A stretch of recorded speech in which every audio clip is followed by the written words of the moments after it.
Bon, faire des plumes, comment qu'on fait ça? Ben, avec cette vidéo-là, je vous montre les 6 étapes comment accomplir des plumes qui ont vraiment une profondeur. On commence à travailler. J'allais faire les couches de fond du sujet ou qui sont les plus foncées ou les couches de fond qui se retrouvent à l'arrière des plumes. Avec le photoréalisme, une chose qui est très importante, c'est plusieurs couches. Donc, la première chose qu'il faut considérer, c'est des petites couches sur le bon sens de la pousse des plumes. Surtout ici, ça peut nous mettre à l'erreur de donner des coups comme ça ici, mais vraiment, les plumes poussent de cette façon. Pour les plumes plus courtes des ailes, je vais mettre un brun beige.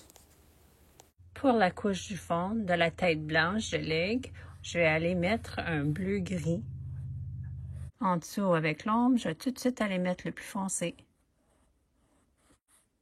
Et sur le dessus.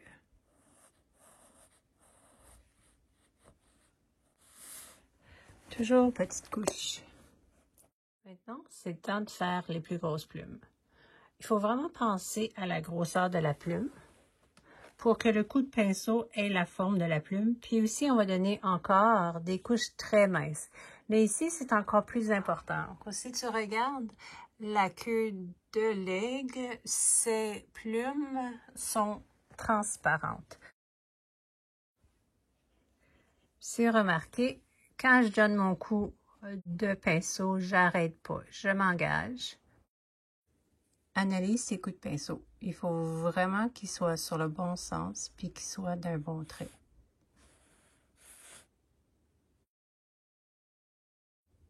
Cette plume est vraiment grosse. Donc, mon pinceau, je sais que je ne serais pas allée le faire d'un seul trait.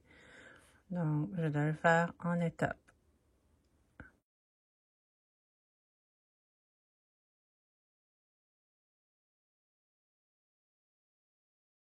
Pour les grosses plumes, j'ai fait une couche de fond. Choisis une couleur de ces plumes-ci qui est foncée, bleutée.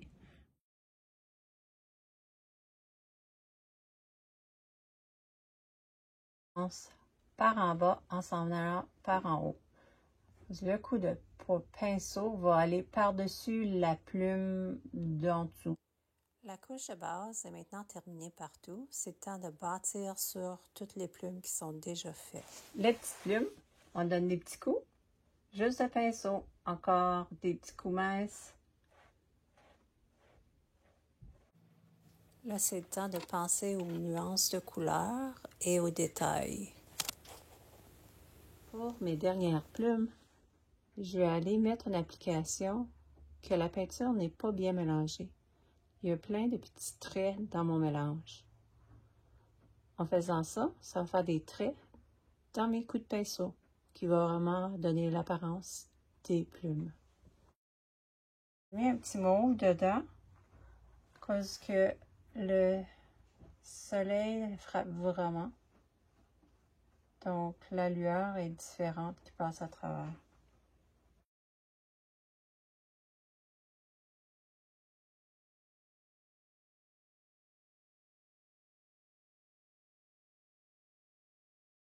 On va faire les petites plumes blanches. La couleur de fond est plus foncée. On s'en va avec un blanc, mais ce n'est pas un blanc pur. On garde le blanc juste à la fin. On commence toujours le plus loin possible pour aller un par-dessus l'autre. Donc, je touche et je lève. Je touche et je lève. Puis en faisant ça, je vais pouvoir aller mettre un par-dessus l'autre mes plumes. Puis je regarde souvent l'œuvre référence pour voir le sens de la plume. Puis je continue à regarder. Mes plumes ici et mes plumes là, ici, vont être de différentes grandeurs. Donc, à mesure que je vais vers la tête, je vais devoir changer mon application.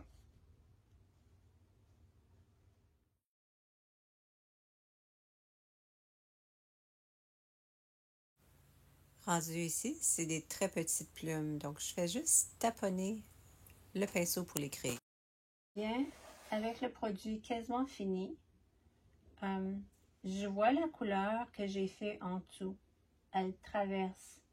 Puis, mon application était très mince, fait qu'on voit tous les coups de poil de mon pinceau, puis on voit les autres couleurs, ça fait que ça cause vraiment une profondeur, une dimension dans les plumes.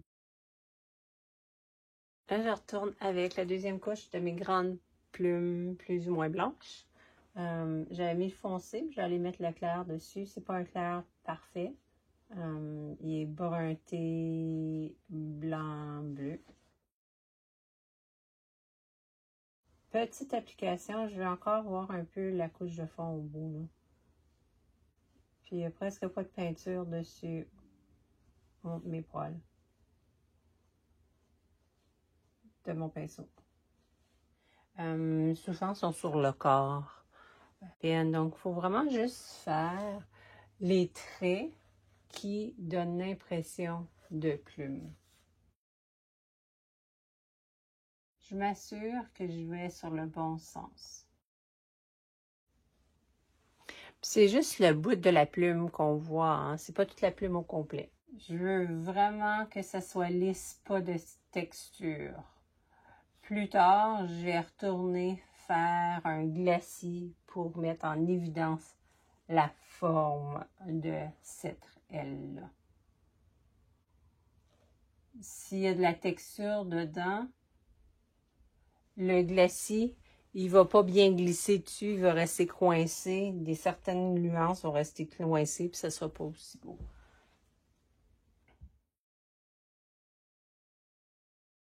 Dans mes grandes plumes, je tiens mon pinceau à 90 degrés ou quasiment. Puis là, pour que quand je tire dessus, je touche et je lève, je vois les traits de ma peinture, de mes poils.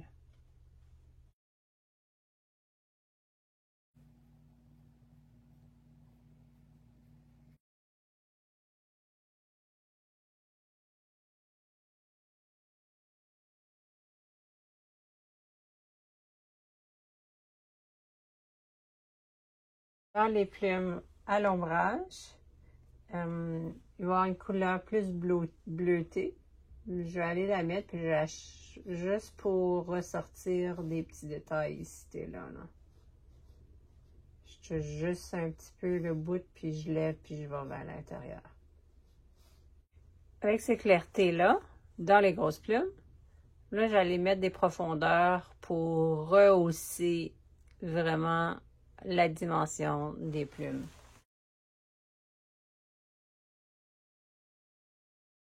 Les plumes moyennes, j'ai fait le contour. Là, je vais aller juste rentrer un petit peu de noirceur à la base. Pas partout. Pour donner plus de définition. Ces petites plumes-là, je vais pas aller faire beaucoup de détails, mais je vais juste aller donner une petite impression de la plume qui rentre à l'intérieur. L'application de peinture sur mon pinceau, à ce moment-ci, il y en a très peu. C'est de la peinture diluée pour que quand je touche, je laisse juste une petite trace de peinture. On voit déjà le travail que j'ai fait à l'arrière. Mon pinceau, je le tiens à 90 degrés. Qu'on puisse voir les traits de poils quand je fais l'application.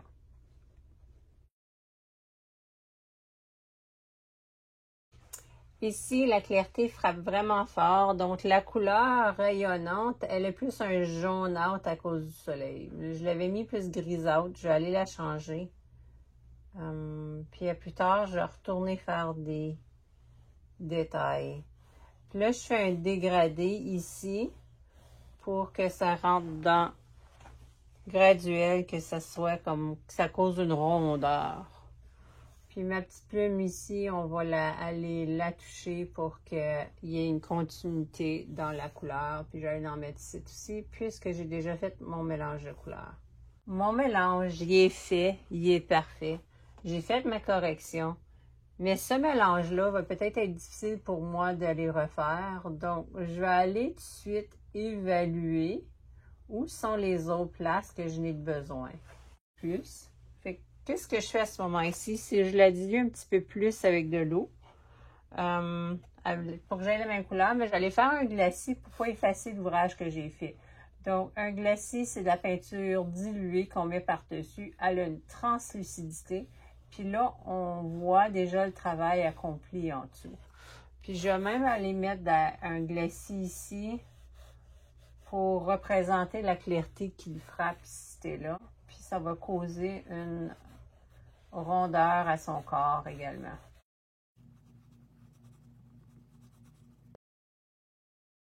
Mais là, j'ai utilisé le glacis aussi pour juste donner une forme ici à ma poitrine. Donc, j'ai pris une couleur plus foncée, je l'ai diluée avec de l'eau, puis je l'applique tout doucement dessus pour créer une forme. Ça s'en vient super bien. J'ai fait un glacis, mais j'ai juste allé revérifier mes noirceurs pour s'assurer qu'ils sont assez noirs dans les détails des plumes. Puis si vous remarquez à cette étape-là, je ne fais pas juste une région, je regarde la globalité de mon œuvre. Je veux regrouper cette couleur-là un peu partout. Donc, j'ai été ici pour définir, mais si jamais je vois une autre place qui a la même couleur, la même définition, je le rapporte à cette région-là qui va faire une unité dans mes couleurs puis dans mon sujet. Je travaille avec le glacier un petit peu partout pour vraiment aller mettre des formes à mon sujet. Donc, c'est une couche très mince, puis on va aller pousser des places dans l'ombrage, puis des places dans la clarté. Puis ça va vraiment donner une dimension. Et la dernière touche finale, c'est l'éclairté. Avec un petit blanc et un petit orangé, je vais aller faire les dernières touches de chaleur qui frappe mon sujet ici et là.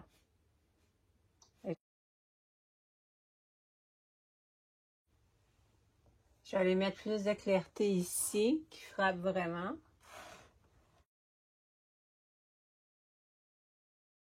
Je ne vais pas la mettre en ligne droite, à cause si je mets la clarté qui frappe partout, j'enlève la rondeur de mon œil. Ces deux petites plumes-là, on va aller les toucher pour vraiment les faire ressortir.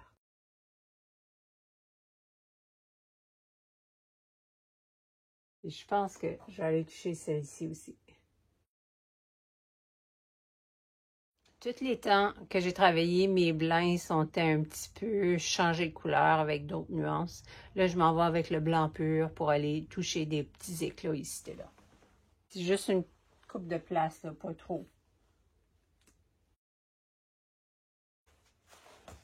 Et voilà, mon œil est fini.